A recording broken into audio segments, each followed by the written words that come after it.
Studio uvádí Pohlednice z Madeiry, druhá část. V první části jsme úspěšně přistáli na ostrově. Obdivovali jsme večerní město Funchal, dramatické pobřeží, které nemá žádných pláží. Prošli jsme květinami vyzdobené ulice spolu s historickými památkami. Lanovkou jsme vyjeli na kopec Monte, abychom jej zahradami sešli opět dolů. S povděkem konstatujeme, že i po těch letech stojí autobus na Ribeiro Frio stále na stejné zastávce. A tak jedeme vzhůru městem podél zahloubené říčky Ribeira de Santa Lucia.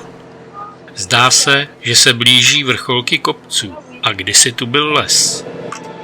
I v nejhustším porostu se už roztahuje civilizace. Ribeiro Frio je malá vesnice, utopená v lese, ale ve výšce 1400 metrů nad mořem. Je známá svou chovnou stanicí pstrů, ale i tím, že je výchozím bodem hned na dvě turistické zajímavosti. Tou první, kterou se dáme i my, je 1,7 kilometrů vzdálená vyhlídka s názvem Balkony.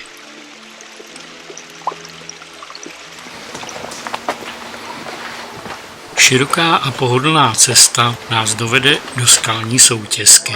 Na druhé straně nás čeká překvapení v podobě prodejny suvenýrů a občerstvení v jednom.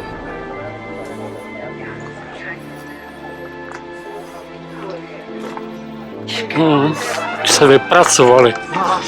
Tahle zahrádka tu taky nebyla. Tu stála jenom paní u dřevěné boudy a prodávala takové malé kulíšky. Dalším vysekaným průsmykem se nám otevírá pohled na bílou tmu. Jsme na Velkonech, na vyhlídkové terase. Nebýt mraků, zahlédli bychom horský kotel s kamennými štíty a zelenými lesy na jejich bocích.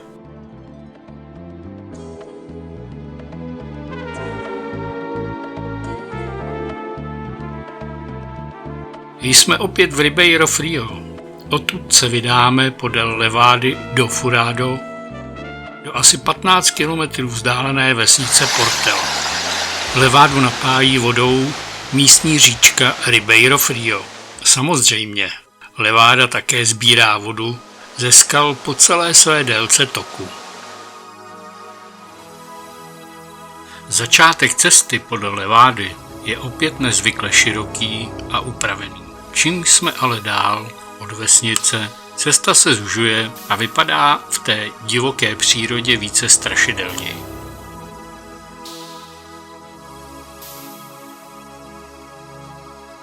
Příroda si tu hraje se spoustou zelených odstínů.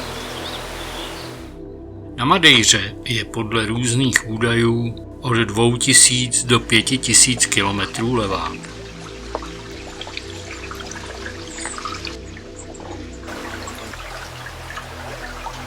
Již v 15. století osadníci zjistili, že jižní část ostrova s příjemným subtropickým počasím nemá dostatek vody, hlavně pro zemědělství. Za to severní část ostrova má vody dost. To proto, že vítr žene teplý a vlhký vzduch z Atlantiku na hradbu hor ostrova, kde se vlhkost na skalách vysráží. A tak začaly tvořit kanály, levády k tomu, aby vodu odvedli na jižní stranu hor do polí.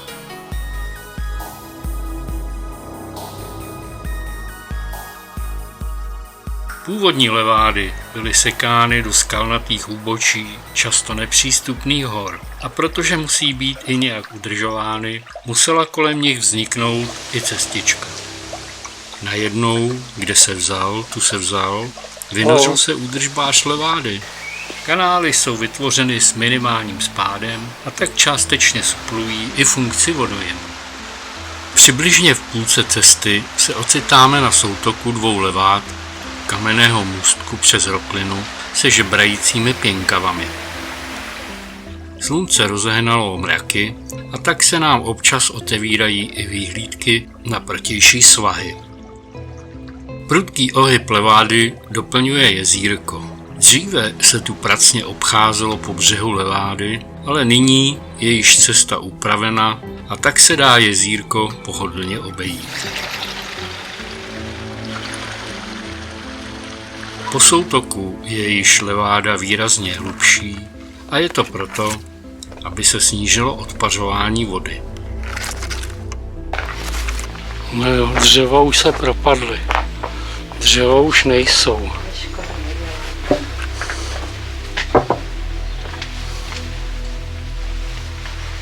Tady pod náma pratejká leváda. Leváda se čím dál tím víc zakusuje do skalnatého svahu.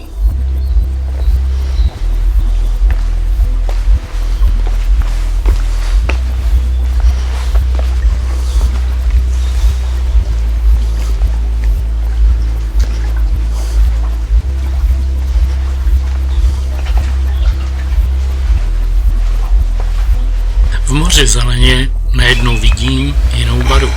Myslel jsem, že to jsou motýly, ale je to houba. Nějaká ženská to vypadá. Třeba spadla tady od někať. Na chvilku se zastavíme u tohoto svérázného pomníčku a odhadujeme, jak často té ženě někdo nosí květiny až sem. Panoramatický pohled na Vavřínové lesy nám sebere skalnatá soutězka, kterou se dostáváme skrze kopec.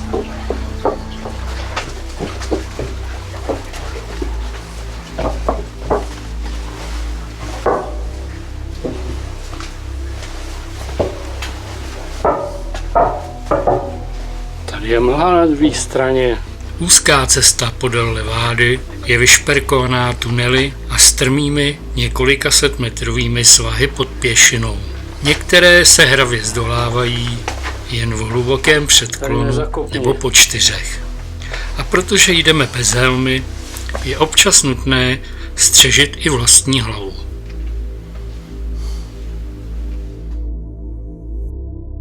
Za zatáčkou na nás vybavil další tunílek.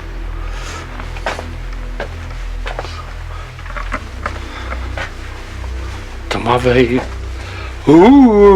Strašidelnej. A tento kousek je zábavný, ten se dá vylízt stydně po čtyřech.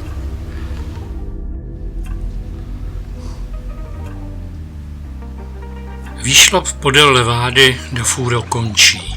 U jakési vodárenské věžičky, která vodu z levády dělí na několik proudů.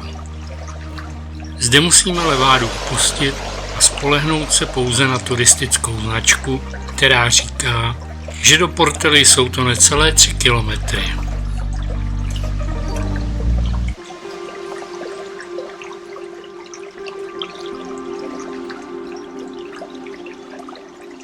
Z kopce to ubíhá docela rychle, ale z určující vodě stejně nestačíme. Zanedlouho se v mlze objevuje strom, podle něhož jsme u domku madejrských ochránců přírody v Lamaceiros. Cesta vede eukalyptovým lesem, po levici by měl být krásný výhled na Porto da Cruz, ale je mlha.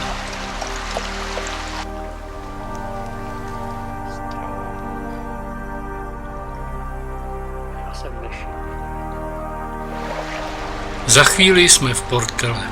Autobus nikde, z mlhy se vynořuje taxikář a nabízí své služby. Hodně smlouváme o ceně, než nesadneme, a tak se za chvíli vezeme do Funčálu, kde je modro nebes, praží slunce a skoro se tomu nedá věřit. Určitě budete chtít vědět, kamže to Madejřané chodí užívat svůj volný čas o víkendu. Zkoušíme to vypátrat i my. Jedním z takových míst je i pláž Formosa. Celkem pracně hledáme cestu. Vydáváme se hlavní ulicí Estrada Monumental a hledáme kudy k moři. Na kruhovém objezdu visí chlap s křídly. Je to anděl nebo pilot po sezóně?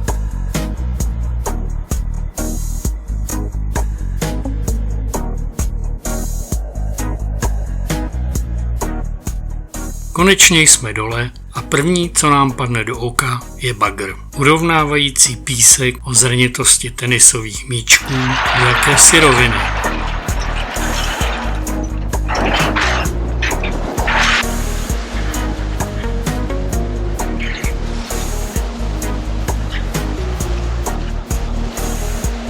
Směrovky spolu s celou restaurací tu jsou takové trochu jednodušší.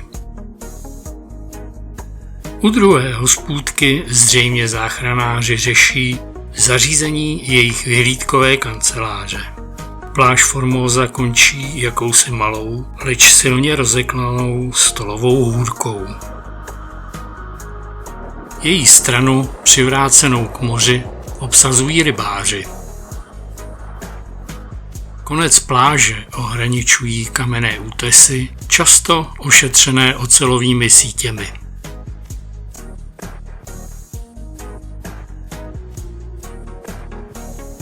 Pěšina končí u vysokých sil na cement. Na betonovém nosníku vybíhá do moře potrubí, kterým se lodě plní. Tak jsme si půjčili tohle hezký malý auto. Máme ho na 3 dny a pojedeme se podívat do světa. Naším prvním cílem je vesnice Camara de Lobos. Přeloženo Tulení doupě. Ano, žili zde tuleni, ale narůstající počet lidí je vytlačil dopryč. V novověku je vesnice proslavená hlavně Winstonem Churchillem, který tu okolo roku 1950 žil, maloval a popíjel slavné víno Madeira. Na parkovišti nacházíme jedno z posledních míst a tak se můžeme porozhlédnout.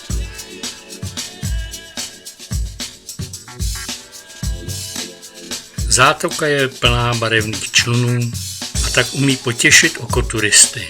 Vždyť proto tu jsou.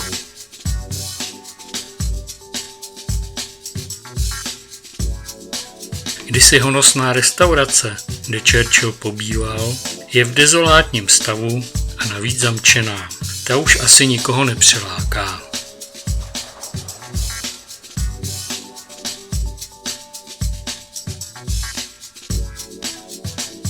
Procházka po upraveném břehu u zátoky potěší čerstvým vzduchem s vůní moře. Stěna na molu je jako vzpomínka na ony tuleně, seskládaná z vylovených odpadků z moře.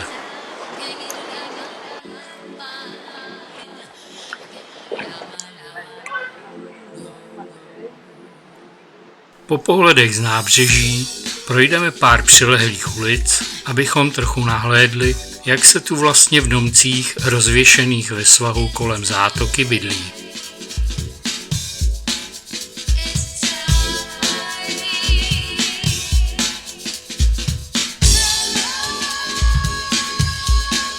Nakukujeme i do malých barů a obchůdků v ulicích.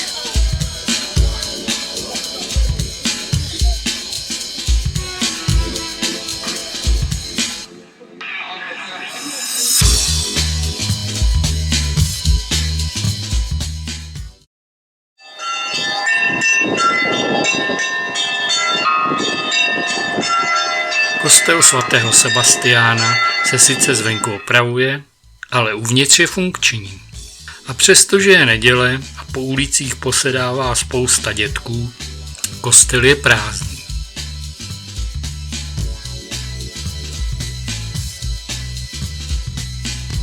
Kostel je svou výzdobou střídmý, ale svítí se tu jako závod a na oltáři pod Kristem to mají nějakého atleta.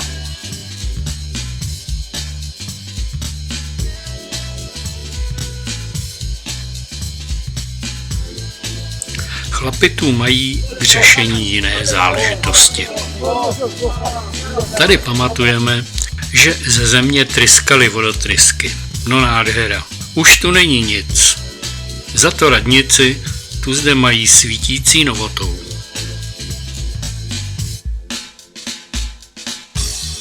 Kousek za ní je vysoko na útesech náš další cíl. A abychom autíčko neuštvali, stavíme pod vrcholem na vyhlídce a zhlížíme dolů do Camara de Lobos a na terasovitá políčka podél svahů.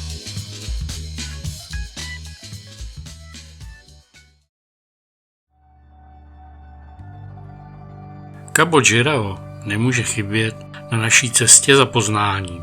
Už jsme tu jednou byli, ale je to dlouho.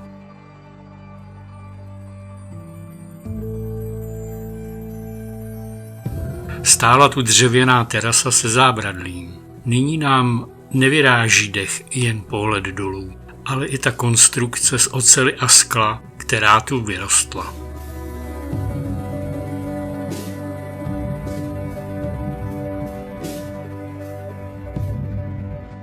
Skleněná podlaha je zábavná a u některých turistů těch 580 metrů výšky vzbuzuje veliký respekt.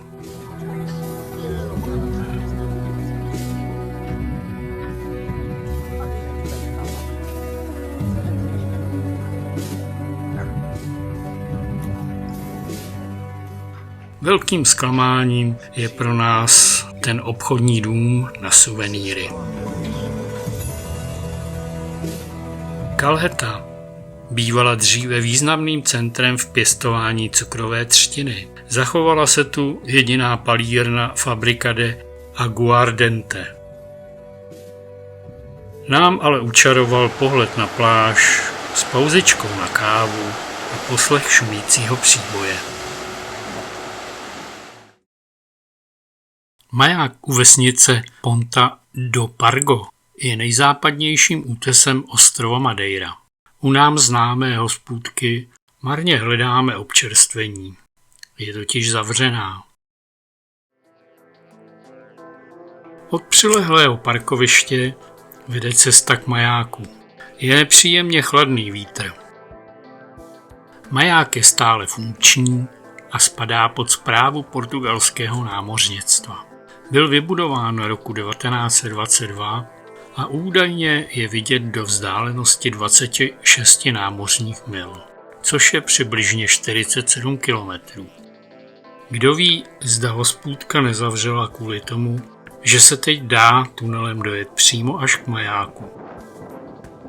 A tak se pokocháme strmými, asi 400 metrů vysokými útesy a marně vyhlížíme Ameriku. I přesto, že víme, že tam někde je. Zastavujeme u eukalyptového lesa, jehož vůně je okouzlující, ale bohužel máme dnes smůlu, je silně větrno a tak nic necítíme.